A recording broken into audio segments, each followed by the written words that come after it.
दोस्तों नमस्कार, एक बार पुनः से कवि संतोष चैनल पर आप सभी देशवासियों का हार्दिक स्वागत बंदन। मैं आज जनपद जौनपुर के कबरीद्दीनपुर गांव में फिर से बैठा हुआ हूं। थाना गौराबाद शाहपुर लगता है। ये बड़ी खबर और ये वायरल चेहरा परिचय के मोहताज नहीं रहे। ये कबरीद्दीनपुर गांव के प्रधान वीरेंद्र यादव जी हैं, जो लगातार अनुराग यादव हत्याकांड में एक लड़ाई लड़ करके सोशल मीडिया पर भी वायरल हैं और अपने काम कर्तव्य से भी वायरल चल रहे हैं। जैसा कि आप लोग जानते हैं, विदित है, आप सबको जानकारी भी मिल चुकी है कि एक निर्णय आया हुआ अनुराग हत्याकांड में। दोषियों को कोई सजा नहीं हुई है, कोई फांसी फसाद नहीं हुआ है। उसमें कुछ बेल करके बाहर निकल रहे हैं। जो मुख्य आरोपी एक दो और अंदर बचे हुए हैं। ये सारी जानकारी 24 तारीख को एक फैसला आया है कि अवैध यानी ग्राम सभा की जमीन पर जो अवैध तरीके से लालता का मकान बना हुआ है, उस मकान को ढहाने का तहसीलदार ने ऑर्डर दिया है और साथ साथ में 76,605 रुपए का जुर्माना भी लगाया है, जैसा सत्यवीर वकील साहब ने बताया। उसी सारे मुद्दों पर बातचीत करेंगे। निर्णय आने वाला था, उसके एक दिन दो दिन पहले ही प्रधान जी को पुनः जेल जाना पड़ा। ये भी एक बड़ा सवाल था, क्योंकि निर्णय आने के बाद जब 24 तारीख को फैसला आता है तो लोग प्रधान की तलाश कर रहे थे कि प्रधान जी आए, इनसे कुछ हम बातचीत करें, इनके विचारों को भी जनता के सामने सोशल मीडिया के माध्यम से पहुंचाएं। लेकिन प्रधान जी मौका वारदात मिले नहीं, वजह ये जेल में थे। बेल हुई है, फिर बाहर आए हैं। बातचीत करते हैं उस मुद्दे से लेकर के जेल और बेल, फिर ग्राम पंचायत और ग्राम सभा की जमीन, उस अवैध निर्माण तक। स्वागत है मेरे चैनल पर प्रधान जी। आपके चैनल को बहुत बहुत धन्यवाद, और जो हमारे दर्शक लोग हैं उन लोगों को भी बहुत दिल से प्रणाम। प्रधान जी, सबसे पहले तो जैसे 24 तारीख को एक फैसला आता है तहसीलदार कोर्ट से कि जो भी मकान अवैध जमीन पर बना हुआ है उस मकान को ढहाया जाए। 24 तारीख को फैसला आता है, इसके पहले आपको जेल हो जाती है। इसकी वजह क्या थी? देखिए भैया, उसमें कोई मुकदमा नहीं था, न मेरा कोई वारंट था, न कोई बात थी। जो 24 तारीख को आदेश के पहले ही मेरी गिरफ्तारी 22 तारीख को हो गई थी। तो हम जब गाड़ी में जाते समय हम पूछे भी दुर्गा साहब से कि सर ये बताइए कि बात क्या है और हमें भी जानकारी दीजिए, और आप थाने पे ले चलें तो आप तो क्या मुकदमा है या वारंट है या कुछ भी हो उसको हमें बता दीजिए। तो बताए नहीं, और सीधा हमें ले थाने चले गए। तो मामला यही था कि जैसे 24 तारीख के आदेश आने वाला था और मकान का आज 1 साल से समझ लीजिए मुकदमा चल रहा था, और सिर्फ डेट पे डेट मिल रहा था आज 1 साल से। फिर भी उसमें हम लोग कितना मेहनत किए आज बताने की जरूरत नहीं है। देश प्रदेश आप लोग के चैनल के माध्यम से देख रहा है, तो उसमें हम लोग एकदम जो कदम बढ़ा था वो बढ़ता ही गया। और 24 तारीख को जब बड़ा आदेश आने वाला था, जब फाइल पिछले तारीख को आदेश में गई तो डेट पड़ गया था 24 तारीख को कि 24 तारीख को फाइनल डेट है। ना तो अब इस पे कोई बहस होगी, ना तो इस पे कोई जिरा होगा, तो सिर्फ बुलडोजर का आदेश होगा। तो उस दिन आदेश तो हुआ, लेकिन 2 दिन पहले मेरी गिरफ्तारी हो गई थी। हम उस समय थाने पे थे, तो हमें सुबह 24 तारीख को हम यही मना रहे थे, भले हम सलाखों के अंदर हैं, लेकिन आज आदेश हो जाए। मैं बजरंगबली के मंदिर बैठा हूँ, मेरी यही तमन्ना थी और सोच यही थी। 2 बत्ते 3 बत्ते हमें सूचना मिला कि आदेश मिल गया। जैसे हमें भैया बहुत खुशी मिली वहाँ पे, और हम यही सोच रहे थे आज अगर हम होते तो हम भी आज 1 साल से कचहरी दौड़ रहे हैं, और आज हम समझ लीजिए कि आधा घंटा पहले ही पहुँच जाते, क्योंकि आज बड़ा फैसला आने वाला था 24 तारीख को। लेकिन मैं अच्छा, फिर मान लीजिए 24 को जैसे फैसला आता है, फिर आपको जानकारी जेल में होती है कि वो मकान अब गिरेगा, ढहेगा, बुलडोजर चलेगा, जिसकी लड़ाई आप लड़ रहे थे। क्योंकि बार बार सोशल मीडिया पर आप 2 ही बात कहते हैं कि अनुराग को न्याय तब होगा जब वो मकान ढह जाएगा और दोषियों को फांसी हो जाए या सजा हो जाए। आपकी यही मांग विशेष तौर से सुनी गई। मैं कह रहा था कि जब आप जेल में थे और ये सूचना आपको आती है कि मकान अब ढह जाएगा, मकान अब गिर जाएगा, ये सूचना किसने दिया आपको जेल के अंदर? देखिए भैया, हम थाने पे थे, वहाँ हमारे ग्राम सभा के लोग जाना आना लगा था ना, तो बताए कि प्रधान जी आदेश हो गया। और भैया ये जान लीजिए कि इसी कारण मेरी गिरफ्तारी हुई थी। और रियल है कि जिस दिन अगर हम अब बताना पड़ा है चैनल के माध्यम से, अगर हम बाहर होते तो वो मकान आदेश होते ही मकान ढह जाता, क्योंकि हमारे ग्राम सभा के लोग इतना आक्रोशित थे कि रियल है कि जब आदेश होता तो वहाँ हम रुकते ही नहीं, सीधा आ जाते यहाँ पे और मकान गिरना तय हो जाता। क्योंकि कानूनी प्रक्रिया की वजह से आज न्यायपालिका के विश्वास पे 1 साल से लड़ाई हम लोग लड़ रहे थे कि विश्वास यही किया था कि न्यायपालिका आज नहीं कल हमें न्याय देगी। 1 साल का दिन बीत गया और बीतने 2-3 दिन 4 दिन बाकी था, आदेश हो गया तो उसमें भैया रुकने वाली कोई बात ही नहीं थी। अभी क्या लगता है, अब तो आप बाहर आ गए हैं, कब बाहर आए आप? देखिए भैया, हम 24 तारीख को आदेश हुआ, 25 तारीख को मेरी चालान हुई और मैं एसडीएम कोर्ट से मेरा जो है जमानत मंजूर हुआ। अब समझ लीजिए कि धारा लगाए थे, कौन कौन धारा लगी थी? नहीं भैया, उसमें कोई धारा लगाने कोई अथवा था ही नहीं। 151 में हमें जेल भेजे थे, कोर्ट भेजे थे, कोर्ट ही से मेरी जमानत मिल गई थी बस जी। शांति भंग में, मतलब शांति भंग में बस आपको डाल दिए थे। जी जी। अच्छा प्रधान जी, मान लीजिए, माना कि आपकी एक अभिलाषा थी कि जैसे आदेश होता तैसे हम गांव वालों को लेकर के मकान ढहा देते, गिरा देते। जी। मान लीजिए तो आप बाहर आ गए हैं, आदेश भी आ गया है, अब क्या सोच रहे हैं आप? अब देखिए, वहाँ प्रशासन बल भी लगी है, सुरक्षा भी कि शांति भंग न हो।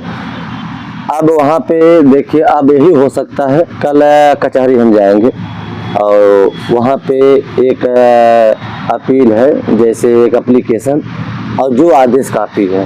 क्योंकि डीएम साहब को एक बताने की जरूरत नहीं है, डीएम साहब को अच्छी तरह से यह चीज, जब हत्या हुई थी, निर्मम हत्या हुई थी, तो डीएम साहब वहाँ अनुराग के घर पे लगभग 5 से 6 घंटा थे। जब वहाँ बॉडी थी, उठ गई बॉडी, पोस्टमार्टम हाउस गई, वहाँ पर हमारे जिलाधिकारी साथ साथ में थे, कप्तान साहब थे, और फिर अंतिम संस्कार जब हो रहा था, दाह संस्कार, घाट पर भी गए थे 9 बजे रात को। तो उन्हें बताने की जरूरत नहीं है डीएम साहब को, उन्हें सब पता है। तो यही हम लोग सोचे कि वकील से मेरी बात भी हुई कि वहाँ पे जो आदेश कापी है और एक एप्लीकेशन प्रधान द्वारा दिया जाए कि आदेश हो गया है सर, इस पे जो भी है आप निर्णय करवाइए। तो हमें पूर्ण विश्वास है महोदय डीएम साहब के ऊपर की, जिलाधिकारी के ऊपर की, आदेश काफी पाते ही वो कोई बड़ा निर्णय लेंगे और किसी न किसी मजिस्ट्रेट को वो आदेश काफी सौंपने के बाद ये कहेंगे कि प्रशासन शासन लेके वो मकान बुलडोजर लेके वो गिराया जाए। एक और सवाल, जैसे माना प्रधान जी, जैसे ये मामला 1 साल से संज्ञान में है कि लालता प्रसाद का मकान अवैध ग्राम पंचायत, माने ग्राम पंचायत ग्राम सभा की जमीन पर अवैध तरीके से बना हुआ है। 1 साल से अनुराग की हत्या के बाद ही इस पर जेराबाजी चालू हुई, इस पे बहस हुआ, इस पे मुकदमा हुआ। लेकिन इसके पहले आप प्रधान रहे, 3 साल 4 साल के प्रधानी का कार्यकाल था, उसके पूर्व में भी आप प्रधान रहे, गाँव के एक जिम्मेदार नागरिक रहे। तो क्या ये जानकारी आपको नहीं थी कि लालता जो मकान बनाए हुए हैं वो अवैध जमीन बना हुआ है? देखिए भैया, प्रधान यही सोचते हैं, हर पूरे हम प्रदेश की बात कर रहे हैं कि ग्राम समाज जमीन है तो गांव के लोग, अब उसको ऐसा हम नहीं जान रहे थे कि इतना बड़ा ये हत्यारा है, क्योंकि वो यहाँ पे रह नहीं रहा था, ये जो है झारखंड रह रहा था, तो इसके विषय में हमें कोई जानकारी नहीं थी।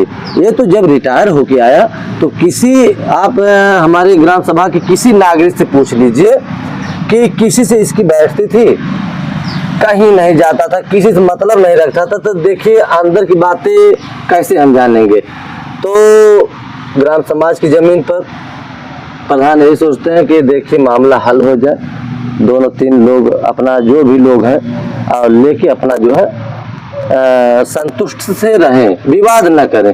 कोई भी प्रधान हो यही सोचता है। तो लेकिन ये जमीन ग्राम समाज की इसके इस पार था ही नहीं। लेकिन उस समय हम लोगों को पहले ही मड़ई रखा, वहाँ मकान बनवाया। उसके बाद जब हमने प्रधान हुआ तो मकान चालू कर दिया था बनवाने के लिए, बनवा रहा था। तो उस समय कोई विवाद पूरे परिवार में था नहीं। लेकिन उसके जब वो जो ललता जो है रिटायर होके आए, उनकी इतनी हवस हो गई थी भैया, इतनी हवस हो गई थी कि जो कच्चा मकान था राम जी चाचा का, अनुराग का, वो भी वो कह रहा था कि इसको हम लेंगे। उसको हमारे ग्राम सभा के मानिंद लोग इतना समझाए, लेकिन अच्छा उस समय पंचायत द्वारा जब सब बैठे और समझा रहे थे तो उस समय ठीक है।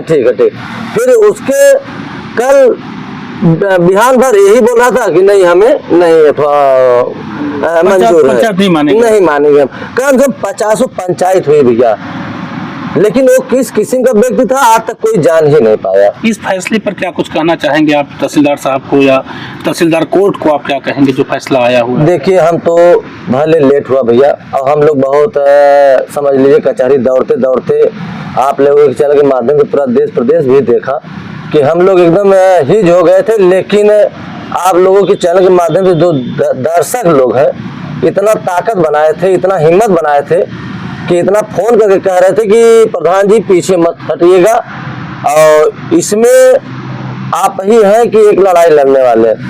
तो भैया जो दर्शक लोग को हम तो दिल से धन्यवाद देंगे कि आज इन लोगों का ही, जनता का इतनी ताकत हमें मिली। और हमारे जो है सदबीर भैया भी, वकील साहब भी बहुत इसमें मेहनत किए हैं, उनका भी मैं आभार प्रकट करेंगे, क्योंकि जब से अनुराग का मामला चल रहा है, सदबीर भैया हर बहस पे, हर तारीख पर जब हम पहुंच जाते थे, जरूर जब पेशी होती थी फाइल भैया, तत्काल वो पहुंच जाते थे। तो ये मेहनत एक और सवाल मैं करूंगा प्रधान जी, कि अनुराग के परिवार से, अनुराग के पिताजी या अनुराग के परिवार के लोग जो है आपको इस केस से जब जोड़ के अब कोई सवाल करता है तो वो जैसे आपको हाईलाइट होने के लिए कह देते हैं या ऐसा कुछ बोल देते हैं, इस तरह के परिवार के लोग भी आपका आप अपेक्षित करते हैं, आरोप लगाते हैं, या आपका नाम लेने से बच जाते हैं? ऐसा क्या मुद्दा बीच में आया, क्यों है? कुछ दूरियां परिवार से बढ़ी क्या? अनुराग की माता जी कभी नहीं कोई वर्ड बोली है, बहनें कोई वर्ड नहीं बोली। पिताजी देखिए, हम उन्हें इतना ही जानते हैं, वो पिता तुल्य है, उनके हम अगर बेटे समान है। वो हमें कुछ भी कहे भैया, कभी हम अपने दिल पे नहीं लिए, कुछ भी अगर वो बोल दे, आज भी बोल दे, क्योंकि एक निर्मल, एक बेटे का मतलब सिंगल बेटा था 5 बहनों में, अगर उसका निर्मम हत्या हुई है, गला काटा गया है, तो कभी कभी गुस्से में आदमी कुछ भी बोल देता। और ये हम जानते हैं कि अपने लोगों को बोलते हैं सब, यही रियल है। अगर हमें वो बोल के अगर उनको थोड़ा शांति मिल जा रही है तो हमें कोई आपत्ति नहीं है, ना हम कभी दिल दिमाग पे लिए।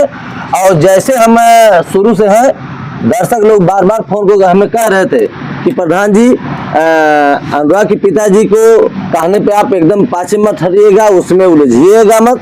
तो हम ये चीज़ पहले ही दिल में रख चुके थे कि पिता तुम हो, उनको जब तक वो जिएंगे, जब तक मेरी भी सांसें चलेगी, वो कुछ भी कहेंगे, हम कभी कोई चीज़ दिल पे नहीं लेंगे। जैसे मैं परिवार के साथ हूँ, वैसे जब तक मेरी सांसें चलेगी तब तक हम रहेंगे।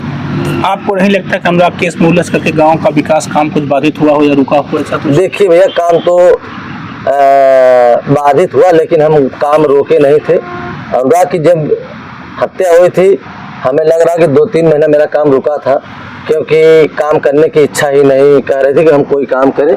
उसके बाद काम हमारे एक पवन जी हैं, वही सब काम धाम मेरा देख रहे थे। हम तो इधर ही जो मैटर चल रहा है अनुराग का, उसमें ही समझ लीजिए उलझ के पड़े थे गाँव का, और जैसे बहुत से सारा विवाद था उसमें उलझे थे। तो जो काम धाम चल रहा था वो हमारे पवन भाई है, छोटा भाई है, वही देख रहे थे काम धाम और वही करा रहे थे। आगामी चुनाव की तैयारी में क्या कुछ सोचा आपने, फिर से प्रधानी ही या उसके ऊपर ही कोई सीट लड़नी? देखिए भैया, अभी तो मेरी सोच इतना ही है कि मैं इस बार प्रधानी ही लड़ूंगी, और सोच तो बहुत लंबी है, लेकिन देखिए उतना ही हम अपना पैर फैलाए जितना हमारा उड़ाना हो। तो अभी हमें अगला चुनाव प्रधानी ही लड़ना, उसके बाद आगे चुनाव बड़ा लड़ना होगा, तो आप लोग चैनल के माध्यम से, और जैसी दर्शक लोग या जनता कहेगी वैसा फिर हम करेंगे।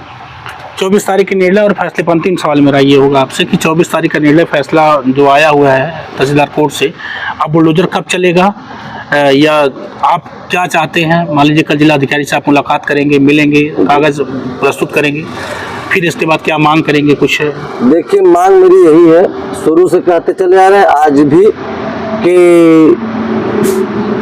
वो मकान जो आदेश हुआ है वो मकान गिर जाए और वहाँ पे जो गार्डन वाली बात है वो गार्डन बन जाए, बनवा दें हम, और एक प्रतिमा लगवा दें अनुराग की। यह मेरी दिली सोच है। और फांसी वाली उन लोगों को जो लालता है, लालमोहन है, रमेश है, राजेश है, सूरज है, शशांक है, तो मेरी यही सोच है कि देखिए, या तो फांसी हो जाए या तो आजीवन कारावास हो जाए, ताकि वो सब जेल के बाहर, सलाखों के बाहर ना आ पाए, क्योंकि भैया वो सब बड़े आसानी से छूट गए हैं।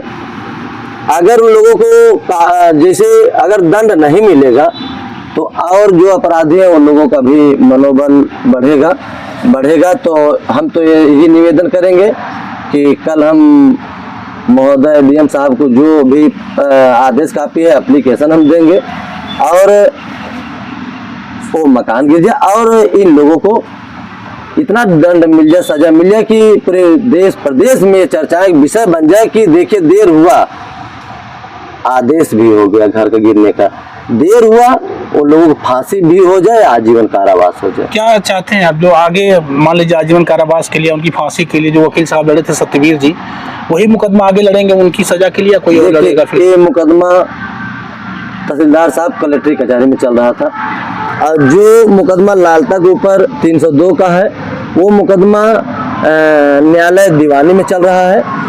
तो दीवानी में हमारे दूसरे वकील हैं, और वहाँ जो तहसीलदार कोर्ट में चल रहा था वहाँ सतवीर भैया थे। जाते जाते कुछ और कहेंगे? देखिए, दर्शक लोग एक हमारे भगवान हैं, क्योंकि इन लोगों को हम, जब तक मेरी सांसें चलेगी तब तक इन लोगों को हम आभार व्यक्त करेंगे, क्योंकि यही सब हमारे साथ में आज 1 साल का समय समझ लीजिए कि 1-2 दिन समय सब नहीं निकाल पाते हैं, लेकिन दर्शक लोग इन लोगों को भगवान का ही दर्जा देना हमें फर्ज है, क्योंकि ये सब 1 साल का दिन व्यतीत किए हैं। जिस दिन तारीख था, बहुत सारे दर्शक लोग अपना काम ड्यूटी छोड़कर सिर्फ यही कहते थे कि अनुराग का जो हत्या हुई वो मकान गिरा नहीं, आदेश हुआ कि नहीं, तो सबको बहुत बहुत धन्यवाद करेंगे और प्रणाम करेंगे।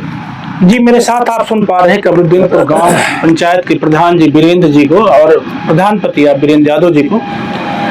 मैं आपको बताना चाहता हूं दोस्तों कि लगातार जो है इस अनुराग की लड़ाई में कोर्ट से जुड़े रहना, लगातार कोर्ट में बने रहना, कचहरी में दौड़ भाग करना, और अब तक इस पल तक लड़ाई को पहुंचा पाने में आपकी एक महती भूमिका सोशल मीडिया पर भी दिखती रही है। बाकी ग्राम पंचायत में उनके पिताजी के प्रति आपने क्या कुछ कहा, पूरी बात आप लोगों ने सुन ही लिया है। जल्दी से फिर एक और अपडेट के साथ मैं प्रधान जी को लेकर के मिल जाऊंगा। जैसे ही कोई प्रतिक्रिया आगे बढ़ती है, बुलडोजर चलता है, या आगे डीएम साहब के एप्लीकेशन दे करके क्या कुछ डीएम साहब से इनकी बातचीत हुई है, इन सारे मुद्दों पर हम फिर से एक और वीडियो लेकर के आप लोगों के बीच में मिलेंगे। बहरहाल इस वीडियो में क्या कुछ आप कहना चाहेंगे प्रधान जी को, या उस मृतक आत्मा की शांति के लिए अनुराग जी के लिए क्या बोलेंगे, या उनके परिवार के लिए क्या कुछ कहेंगे, या हमारे जिला कोर्ट के लिए क्या कुछ कहेंगे, तहसीलदार कोर्ट को क्या कहेंगे, सत्यवीर सिंह वकील साहब को क्या कुछ आप कहोगे, ये जरूर कमेंट में बताइएगा दोस्तों। ऐसे ढेर सारा सवाल छोड़ करके पुनः मैं आप लोगों से विदा लेना चाहता हूं। मैं आपका संतोष, मेरे साथ cameraman Vishal Dubey. Thank you.